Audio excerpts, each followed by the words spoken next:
Clap, Jeff. Let's go. One more time, Jeff. One more time. There we go. Hey, Vato. We're back with another episode on the phone. of the. We're back with another episode of the We're Here's the riding Deal in podcast. right now on horse and buggy. The Max Baker Jr. story. And this is a special edition episode all about the Rolling Stones. Who? No, not the Who. Not the the Who? Rolling Stones. Different British band. I was trying to guess who you were talking about. The Rolling Stones. Not the Guess Who. Not the Guess Who. They're Canadian. Why are we talking about the Stones? But because hey, Max. but the Guess Who are playing at the Sugar Creek Casino. They are. When? They December 2nd. Yeah. Next week? Yeah. Sugar Creek in Hinton. Yeah. No sugar tonight Hey, in my my coffee. It's the drummer. He's the only surviving member. No Burton Cummings. Well, you know no. what? Let me tell you something about that. Randy That Bachman. Guess Still Who. worth it to go see. Just Let say me you tell you did. something about that Guess Who. We did in Durant a few years back before COVID. Nazareth and the Guess Who. I bet that was great. It was awesome, you know. And Nazareth, those guys can drink. oh, dude. My God. But it was without Dan. You're going to talk about it. Okay. Yeah, I'll just let you navigate it. Josh has successfully found the Bridges to Babylon tour writer. Oh. Oh, wow. So when Coming in hot, Josh. Yeah, What's so the what's the tour Hey, like? hey, all right, so hey. we'll start with this right here. Okay. So why are we talking about the Stones anyway? There was a really great entertainment writer based here in Oklahoma for years and years, and I can't remember what all publications he wrote for. I know the Mainly Oklahoman. It was the Oklahoman. And his name is Gene Triplett, and he was like the go-to entertainment writer and Legendary. legendary. Well, as he Max would wrote- say. he wrote concert reviews. He was like David Huff. And but did he it for had- years and years But he had and a years. legit, outlet in the Oklahoman. Yeah, I mean, he gave good reviews as well. He did. So here's an article from him, and it doesn't say the date on here of this article, but it's the headline reads, Stones fans rolling to area outlets for tickets. There was no reenactment of the land run of 1989, but when two rock music radio stations announced the sale of Rolling Stone tickets, the faithful materialized out of nowhere, according to concert officials. It was announced early nowhere. Friday that a second. Poof, it's magic. It was announced early Friday that a second Dallas show had been added to their famed British rock group's tour schedule, and through the magic of a computer ticketing system, 8,000 tickets were spirited into the Oklahoma City area for the newly scheduled November 1st show. Other tickets went to Tulsa. Although most of the tickets were sold out within an hour of the unexpected 9:30 a.m. announcement, an estimated 200 still remained at two Oklahoma City record stores. The Sound Warehouses at 7301 South Penn and 7518 North May.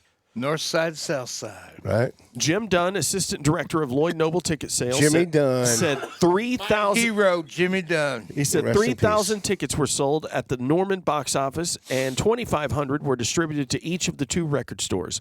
Dunn said the sale of Stone tickets in Oklahoma City area was kept secret until Friday morning because kids would have been camping out all night. Do you I would think? have been one of them. He said, we have a gospel concert scheduled Friday night, and there would have been debris all over the place.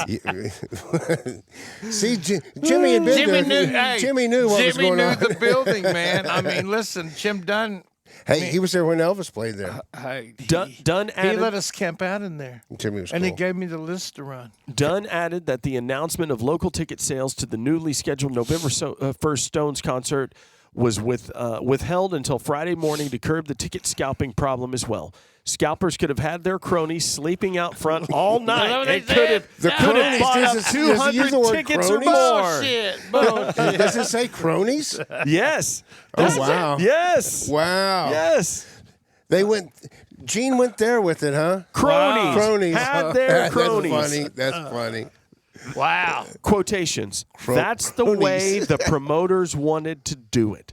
Dunn said that when ticket sales were announced at 9:20 a.m. Friday on Oklahoma still had City's scalpers. 2 FM rock radio stations, fans crystallized out of nowhere in front of the Norman Concert Hall within 10 minutes. There were about 5 or 6 people milling around outside. When I drove up to work early this morning, a few people had an idea something was going on. Michelle Jacobson, 19, University of Oklahoma sophomore, was in the long line shortly after the radio announcement. Says, I had to cut class to come. Whatever it takes. Oh, my gosh. That's a great article. As for the $18.50 price tag, Jacobson commented, "Whoo, I bought 4. It was $74. These ticket stubs are going to last forever, but I only need 2. I plan on making some money off the other 2. Technically, that's a ticket scalper. Hey, listen. Turns you into one, you know. Tickets for the sold-out October 31st Rolling Stone show in the Cotton Bowl have been priced by scalpers at as much as $150 each, but Michelle said she would sell her extras for no more than $50 apiece. Wow. That's a 60%, 160% markup of the original. So yeah, she's being generous. She's giving up. Hey, listen, there were no fees. Back then, you could. That is the fee. You know, you got. Think about this. And you could actually sell them down in Norman. People can call them scalpers, cronies, whatever. It's business. But you know, it was legal in Norman, though. Yes, it was legal in Norman. It was a business. You know, you buy. It's nothing different than what it is today. Meanwhile, Richard May, 17 years old, of Tecumseh, Oklahoma, and Thomas Garza, 16, of Shawnee, said they wouldn't give up their tickets for anything. Richard May says, I didn't expect to get to go. I've been listening to the Stones since I was 13. The group had already been together 14 years by that time. I think they're the best. That's funny. It's a good feeling to get these tickets, said his buddy Thomas, as he leaned against a battered Oldsmobile in the Lloyd Noble parking lot. Oh, my God. That paints a picture. I'm glad we were out of school for Fair Day today. For Fair Day. For Fair Day. Wow. Wow. The 80,000 tickets for the October 31st Cotton Bowl concert sold out in 11 hours when they went on sale September 30th. Although tickets for the second show aren't selling as fast, Jim Dunn said. The pace is good. They're selling about as fast as we expected. Well, they gave you the, but listen. And that was the Bridges to Babylon? That too? was that was a different one. That was the Cotton Bowl. 81. That's 80. Yeah, that's so 81. That's the day. That was their first farewell It tour. rained the first day on the 31st. I seen the Stones 4 times in that week. Houston 2 nights. Then we rolled into Dallas, and it was raining. And then they added the November 1st when the sun came out, and it was a beautiful November day. And Alice Cooper had played the night before in Norman. That's what that article was about. So let's go to what's the next one. So hold on. So is that the year that Mick climbed way up to the top of the? Yeah, I got pictures for that. And he's standing on the top truss, and he sings "Sympathy from the Devil." Yeah, the whole stage goes, and they have the one spotlight, and he's way up there on the top. Yes. And he goes, "Please allow me." And the crowd. It was the first time they'd ever used lifts. Yeah, that was 81, and they had a crane with the. No, that was the Who that had the crane with the big jumbotron, which now is all LED lights. So which one is this one? I don't know what paper this is, but the writer is another legendary entertainment writer from here in Oklahoma City, George Lang. And he wrote for the Oklahoman for a long time. Yes. He wrote for the Gazette. He was an editor of the Gazette. That might have been was the Gazette. This was the Oklahoman or a different paper. No, this wasn't the Gazette. He wrote it. I mean, because those two guys, they got to write a lot in the Oklahoma. He's written a lot of stuff about the Lips, and I think he's helped with writing some of their bios and things like that. Between those two guys, they've covered every band of every genre. Right. That's come through this city. And, I had, with George Lang, he used to come to some of my shows. Yeah, he did. And and Gene would show up every now and then, but back then they were kind of like working together. Yeah. This one is the article George Lang wrote about the Bridges to Babylon tour coming to Norman. And it says, Stones concert confirmed at OU, ticket information available soon. And the article says, 4 months, well-founded rumors had circulated regarding a 1997 concert stop by the Rolling Stones at Oklahoma Memorial Stadium, the holy sanctuary of the University of Oklahoma football team. Finally, on August 18th, Mick Jagger, Keith Richards, Charlie Watts, and Ronnie Wood drove to a spot on the Brooklyn side of the Brooklyn Bridge to meet the press. There it was announced that, among other dates, the Stones would play October 28th in Norman, Oklahoma, a concert that carries with it both opportunities for OU's coffers to be filled as well as possible disappointment. According to Catherine Bishop, OU's Vice President for Public Affairs, tickets are not yet available for the show, but when tickets are scheduled to go on sale, information will be available at 325-3838. At the press conference, Jagger announced the group would begin the tour September 23rd in Chicago, 1 week before the release of the Rolling Stones' new album, Bridges to Babylon.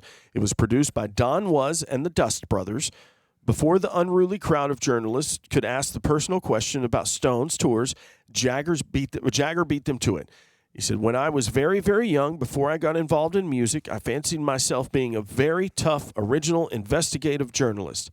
And there's this one thing I've always wanted to do, Jagger said, turning to his bandmates. Is this going to be your last tour, Jagger asked Keith Richards. And he says, yeah, this and the next 5, Richard returned. When asked about the concert ratio of old material to new music from Bridges to Babylon, Jagger said he wasn't quite prepared to answer. I'll let you know in 6 weeks, Jagger said. You have to break it in, the new material. You have to break it in gently, I think. No tapes. He says you can't do too much new stuff in the beginning because people don't know it. Unfortunately, as the tour goes on, you do more and more. As has been the case. Get bored. As has been the case for Rolling Stones concerts dating back to the early 70s. The staging for the concert will be a study in extravagance. The group is using the same design firm that orchestrated the Vegas-style consumerism theme of U2's Pop Mart tour. And Jagger said the Bridges to Babylon tour will be comparable to past excursions in terms of sheer opulence. This production isn't necessarily going to be bigger, but it's going to be just as big, just as wonderful, and it's going to be, I think, a more interesting stage. For Oklahomans, the most interesting thing about the stage is that it will be in Oklahoma. While OU spokespersons could not confirm the official deal made between the university and the Stones, reports from within the local concert business put OU's fee at $200,000. However, according to Jim Dunn, director of, it doesn't say, it says, Lloyd it says OU has percentages on merchandising. I hope he was good at that. Yeah. I hope they've negotiated. If they haven't, they've lost a lot of money. The Rolling Stone concert represents a definite change in the university's policy towards concert events at the stadium. In past years, when stadium acts such as Pink Floyd and the Stones approached university officials, the OU athletic department turned down the offers mainly to avoid damage to the turf at Owen Field. That was dumb. However, That's dumb. Dunn said this policy has ended. There is newfound enthusiasm for rock concerts at the stadium, and officials are no longer concerned about the turf. Not anymore, Dunn said. 3 years ago, it's what got them. They got a new turf out of the He deal. said 3 years ago we could have had the Stones Voodoo Lounge show, but that was when the turf was brand new, and they said they didn't want to chance it. But now the athletic department is very receptive to doing some other events. However, the October 28th date could result in fewer ticket sales for the event for 2 reasons, Dunn said. The concert falls on a Tuesday, a product of the Oklahoma City area being designated what Dunn called a secondary market in the concert industry. Primary markets most often command Friday and Saturday show days when concert goers are more likely to purchase tickets and less likely to worry about going to work the next day. Compounding that problem, according to Dunn, is Norman's proximity to a primary market, Dallas. Just prior to the OU show, the Stones will perform a Friday night concert in the Metroplex area. Dunn said at the stadium. Dunn said the Friday show in Dallas will probably cut into profits, but he still believes the concert will sell well. You've got to take what you can get, and you've got to break the ice someplace. Dunn said, referring to OU placing itself into regular consideration for major artist concerts. OU's decision to play host to concerts at the stadium comes at a time of great opportunity in the concert industry. Some stops on the Lollapalooza 1997 tour have been less than half full. The annual Horde Tour is doing less business than expected, and even U2, once considered a sure thing for stadium dates, has had a disappointing year with its much ballyhooed Pop Mart tour. The group even failed to sell out its hometown of Dublin, Ireland. It was a terrible tour. I loved that record. That was one of my favorites. So let me just say, the University of Oklahoma had not done a show in that stadium since the original Rocklahoma in 1980. Yeah. With Van Halen, Sammy Hagar, Doobie Brothers, and Pat Benatar. Yeah. So this was and that paid for their field. How much money they made off that. They did not do another one till what year was that? 97. 97. It was the year I graduated high school. So, I mean, they kept it out of there for 17 years. And very foolish. They passed on Pink Floyd. They passed on the Stones Voodoo Lounge. And they passed on a lot of money. You know, but here's the other part, though. So, I want to talk about Jim Dunn for a minute. Because for Jim Dunn, when I became one of them cronies and camping out for concert tickets, I've got so many names for you now. There's Trenchcoat Max. There's Crony Max. There's, Jimmy Dunn kind of took me under his wing, and you know how people mentor you sometimes, but they only can be mentored, and you can only pay attention as if you want to. And he had a ton of knowledge. And his knowledge for buildings. And so how I met the guy camping out. One time we were camping out for Ozzy Osbourne with Randy Rhoads. It was the Diary of a Madman tour. And UFO opening. Yep. We were out there in the snow, 4 of us. And that dude came out there because the police called him at the night. And told us not only were we crazy, but we told him we wasn't leaving. So he opened the door and let us stay in a little area that they had where you go there. But from that point on, it became a, me and him figured out ways on tickets and things like that. And plus, he ran a building. And I never thought, just like a lot of things that I've done, I've never thought, but I admired the man. I listened to the man. Remember going into his office, all the cool stuff he had hanging in his office? And then from different shows? I had not only started as sleeping on the pavement there, to then I was able to work in there. Right. Because Jerry would run shows. And him see Jimmy me, be there all day. I couldn't do much because I was a runner. Couldn't work with the other companies. And then as time went on, now we're in the sports department. But back to that show right there, it's just the time that it was a great time to be getting tickets. I know I was on television. And you know what else you got me from that show? No telling. I got that double live CD. Oh yeah. Of the entire show. Yes. So here we go on the third one. This was they even had a map. That's what I'm trying to take a picture of without a glare. You have to pull the plastic back. All right, I think I got it. So how many Stone shows do you think you've seen, Max? We tried to add this up one time. I would think from 1975 It's over 20. to at least I was going to say double that. 50, maybe. We're close. 75, 78. I saw them in the Cotton Bowl when I was 15, and they had the Eagles and Trapeze opening for them. Then I saw them in 78, Some Girls. And then 89. 81. 81. And 81, I that saw first farewell tour. In 81, I saw him 6 times in 1 year. Saw him 2 nights in Houston, 2 nights in Dallas. And there's videos of those two shows on YouTube. And then one in Kansas City, and then one in New Orleans. So it's fair to say you've seen the Stones as many times as Jeff has seen the Cars. No. No. You know, No. I kind of lost touch, but through the years of 75 till probably 97, 2002 was the Ford Center, 99 was the Myriad. The picture of them building this stage is crazy. It was a crazy stage. I mean, this Everything is wild. back then was big. Big. Well, like on the writer of that show, it shows I'd say 35 to 40. Okay, so that first show that Gene Triplett wrote about, that was in the Cotton Bowl, it said tickets were $18.50. Right, Okay, that was 81. Okay, so 1997. You've got 16 years later. Right. This written by staff writer Sandy Davis. She was another one that was there forever. Hey, listen, that the Daily Oklahoman. Yeah. The headline She was reads, her, and it was her and Gene Triplett. She wrote with a very different point of view. the headline reads, "Got 65.25 Rolling Stones tickets on sale."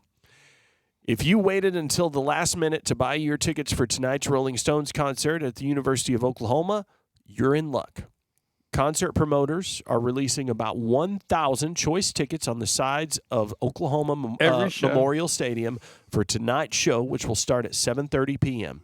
The show's promoter, TNA International, invited media to peek at the huge stage at the south end of the stadium Monday afternoon where the announcement was made. "We're releasing our production holds," explained Steve Howard of TNA International, the concert's promoter. "We held these tickets in case the stage blocked their sight lines. Now that it's up, these are some of the best tickets in the house. The $65.25 tickets go on sale at 10 a.m. today at Lloyd Noble Center. Only cash will be taken. Any remaining tickets will go on sale at noon at the stadium." Crew members on Rolling Stone's Bridges to Babylon tour took control of Owen Field after OU Kansas State football game Saturday night. They've been working around the clock on the project since. The stage will resemble the top of a bridge with a huge oval video screen in the center. The set was designed to fit into stadiums.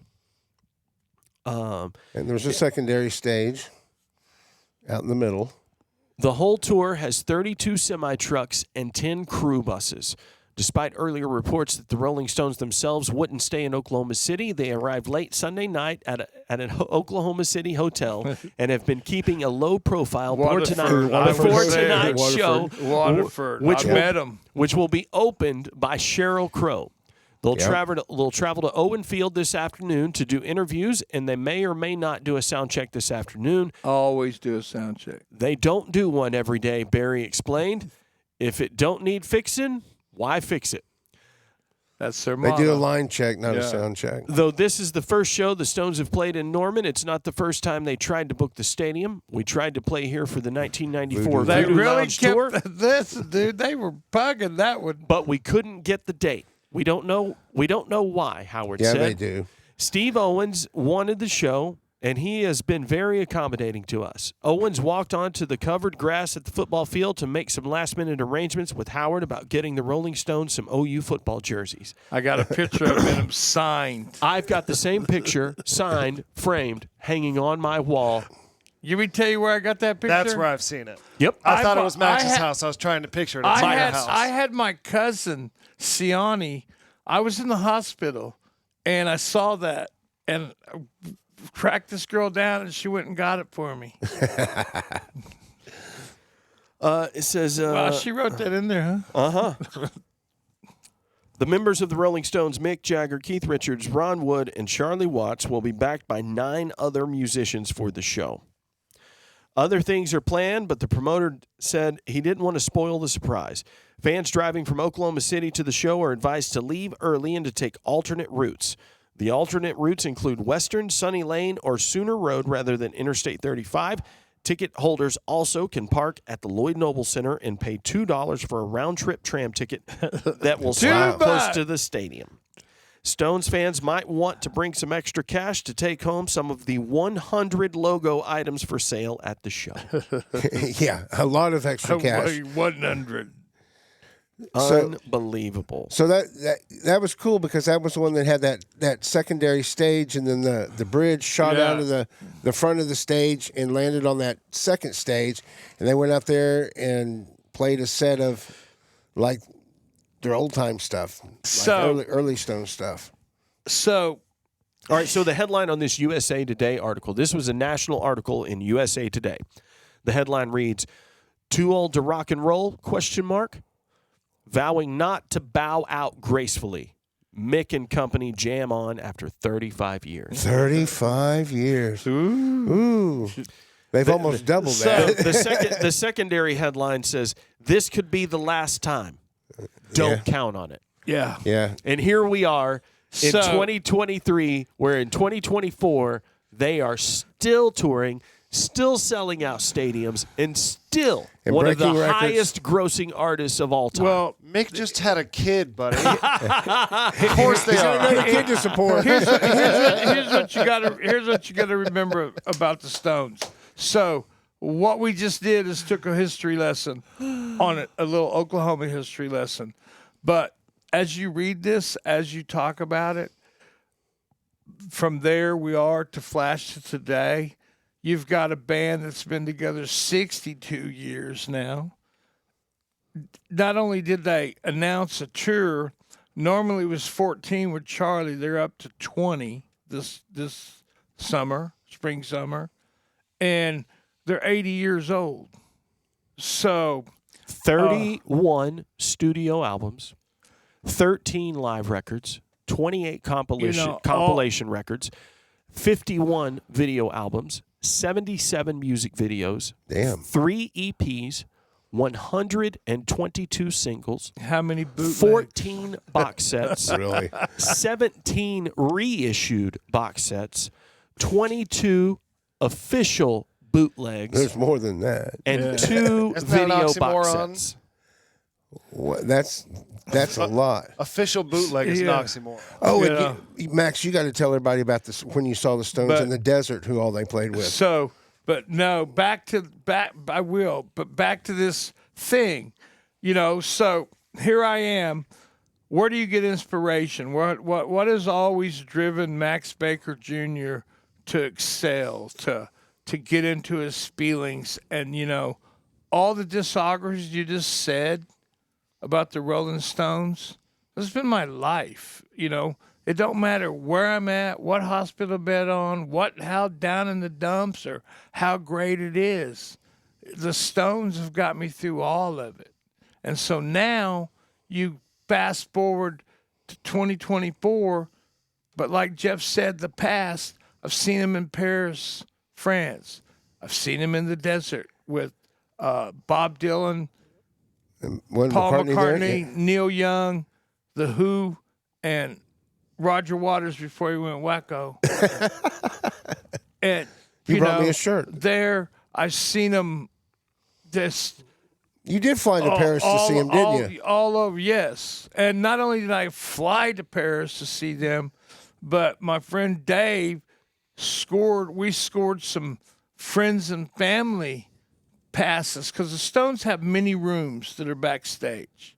They have, especially if they're paid meet and greets, like take the Ford Center. When I saw them in 2002, I had these passes because we were selling art for Ron Wood, and they gave me these two crazy dudes gave me this pass, and I can remember walking through the Ford Center, and the security guards kept pointing you, and you had one that was on the back 40 where maybe they paid $250, but the tiers got bigger in the doorways that were in, food, whatever.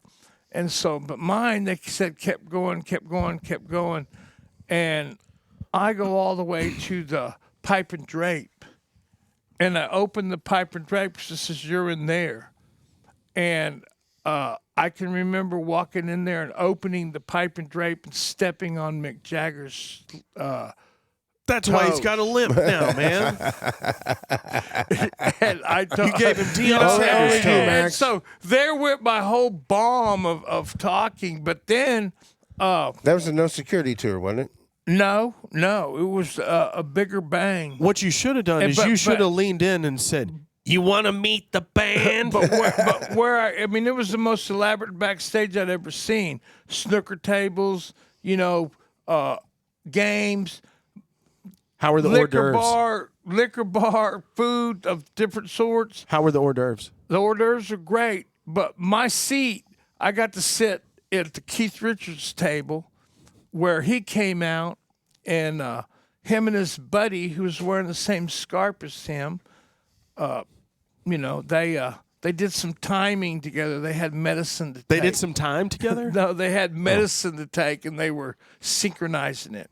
It was intense. But And that's all you're going to say about that? that's all I'm going to say about that. But so I met him at the Waterford, me and David Huff, and he gave us comp tickets, which were the same tickets next to us on the same row, front row. He comped it, and it was in Oklahoma City meeting my idols.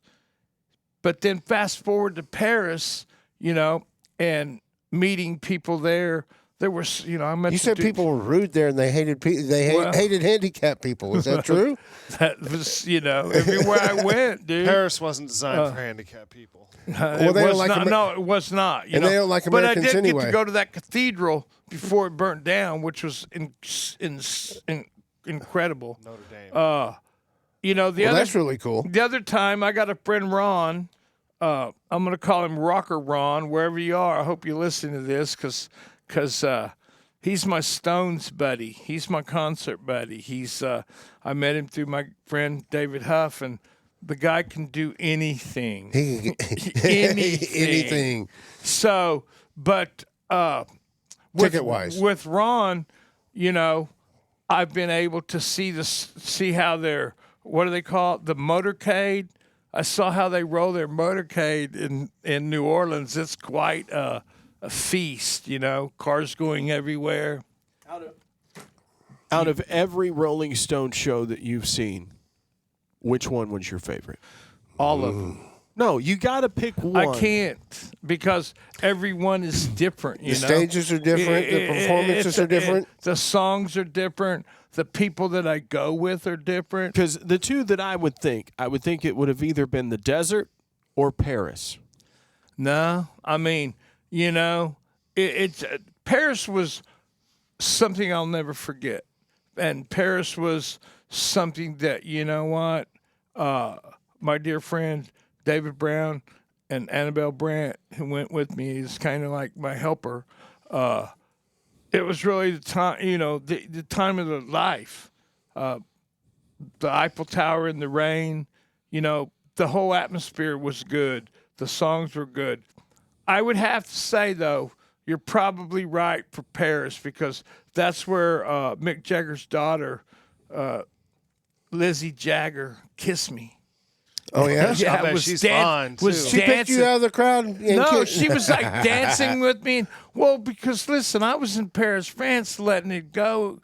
Too bad if I got a wheelchair. I'm rocking, So these hot chicks. Yeah, you only get to do here's the thing Stones in about Paris this. once. These hot chicks were seeing an old dude in a wheelchair, knowing all the words that they wanted to be. Just sometimes it's that aura that I give off. They want to hang out. I've seen it happen. Favorite Stone song of all time? I'm gonna ask difficult questions, Max. This is the Stone special, so you gotta pick one. Right now, it's probably the one off the new album. Now, I love the new record. They hadn't made a record in 20 years. That's another thing. They haven't made a record in 20 years. The market for music is pretty much shit, And you got these old badass motherfuckers that are 80 years old putting records out that are selling. and they're number one, and they're nominated for a Grammy. No, you know? Blue and Lonesome came out in 2016. Yeah, but that's covers. Yeah, That's it's not new covers. material. If you're asking the Stones fan, you wanted to writing the one they come out, and the dude named Andrew Watt has helped them so much that it's not even funny. You know, No relation to Charlie. no, just the kid that they probably took a chance on. Because you got to look at it. Some of those Stones albums back in the day wasn't the greatest, you know. So as they get older and they're here, you know, do I want to play it safe and go with an old guy that might not have got me to where I wanted to be? Or you meet this kid and this Andrew Watt kid, he's working with Paul McCartney. Yep. You look at his work, and he's a guitar player as well. It says here, in mid-2022, Paul McCartney suggested to guitarist Ronnie Wood that the band look to Andrew Watt to continue their album, and Jagger agreed, appreciating Watt's approach to producing new music from longtime acts. Yeah, because here's the thing. He let them go in and work. He didn't try to come in there and tell them the new way. They got their own way. When you get to a point in life, you got your own way, and that's it. You know, Listen to this. Didn't he double book himself for like 2 or 3 weeks doing this? Further recordings. Okay, it says here the band invited Watt to see them perform in Electric Lady Studios in late 2022. He took over recording at Henson Recording Studios in L.A. by November of that year. Further recordings in late 2022 and early 2023 with Watt included McCartney playing bass on 2 new Stone songs. Stevie Wonder. Altogether, principal recording was about 4 weeks, followed by 2 weeks of overdubs, and Jagger's vocals recorded separately. Right. Only after the guitar work was finished in June of 2023, former bassist Bill Wyman announced that he had recorded with the band for the first time in 30 years, based on recommendation by Watt. And additional recordings with Elton John are included on the release. The album includes 2019 sessions that have the last studio work by Watts and the band's first studio work with drummer Steve Jordan. Final recording for the album began in December of 2022. 23 total tracks finished in January of 23, and mixing done in late February and early March. Hear that number 23? There'll be another one. At the end, the band had enough material for a follow-up album, which vocalist Mick Jagger estimated was 75% done by the time that Hackney Diamonds was released. The recording process was included multiple studios across the world and captured by a documentary crew for the television special The Stones, Still Rolling. That's right. Still rolling. And you know what? That Lady Gaga and Dude, yeah, I mean, you know, it just takes it to the music that they're playing today, now, they don't need to. All right, here you go.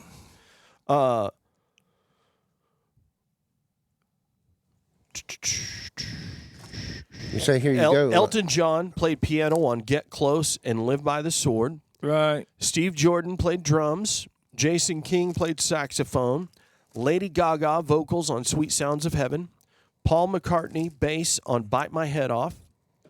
Benmont Tench keyboards and organ on Depending on You and Dreamy Skies. Yeah, he makes it happen. Don Was additional production on Live by the Sword.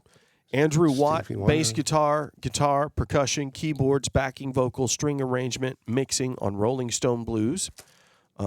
Charlie Watts drums on Mess It Up and Live by the Sword.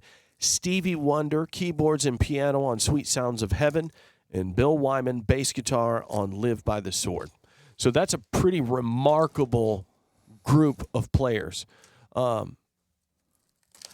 to go in there and cut real music, no, you know, and they're going to play it live. They're going to play it live. There won't be no overdubs. There won't be no tracks. You won't see Mick Jagger trying to be like Vince Neil.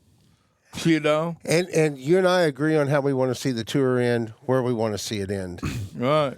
Benmont Tench in that sphere. You know, and that's they're where talking they need, about that's they're where talking they about them playing in the Sphere in Vegas, and they saying it'll be the biggest payday you could ever do. And this ain't about the money. I mean, they got enough money. You know, like they said, they may want to donate some of it to charity. The one thing that I will say about the Rolling Stones, for myself, is I have been all over the world to see the Stones. And the one thing that I can tell you is this. It don't matter what kind of language, it don't matter what kind of where you're from or what you're about. Everybody that's anywhere near those stadiums or whatever, they come for one thing. And when they hit the stage, it don't matter if you're from Poland, if you're from Oklahoma, Texas, Paris, whatever. You understand, and you're there together in unity for one thing. And they're the universal language of music. I mean, that's just my thought. They're living legends. You know, I wouldn't have a tattoo on my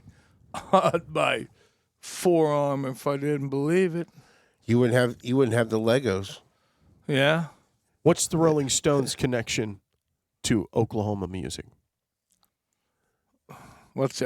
Brian Berline, the dude who played fiddle on Let It Bleed with Leon Russell? Byron Berline. Yeah. Double Stop Fiddle Shop. Yeah. Why are you trying to stump him so- on Stones trivia? Why would you do that? Listen, Oklahoma and I mean, that's like that dude.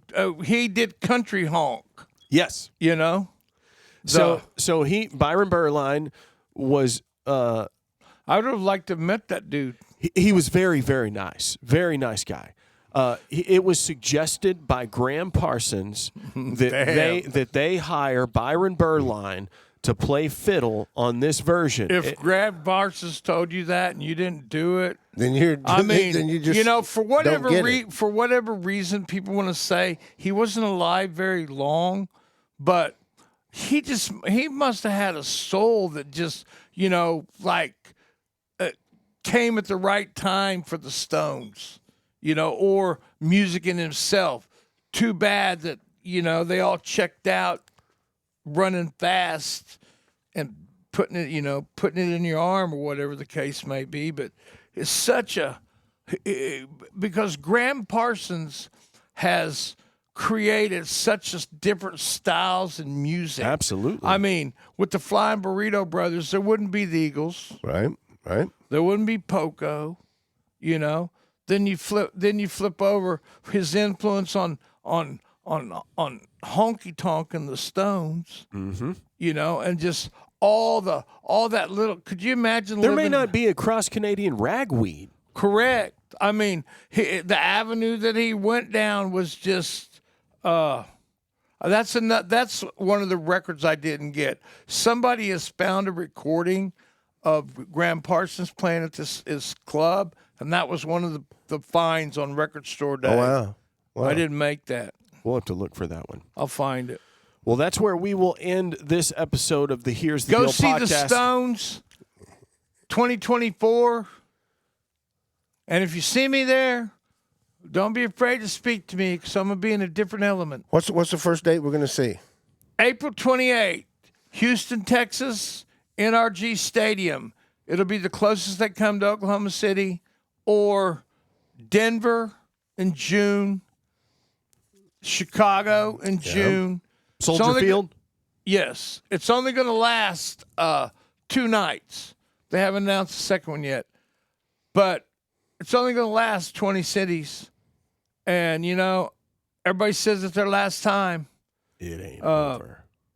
And you go till you go. They're going to go to the drop. But, I highly suggest that if you love the Stones, or even if you don't love the Stones, love that concert environment of being out amongst people where it's nothing but a good vibe. Go check it out. I mean, I've never seen a bad Stones show. You only live once, and see you on the road.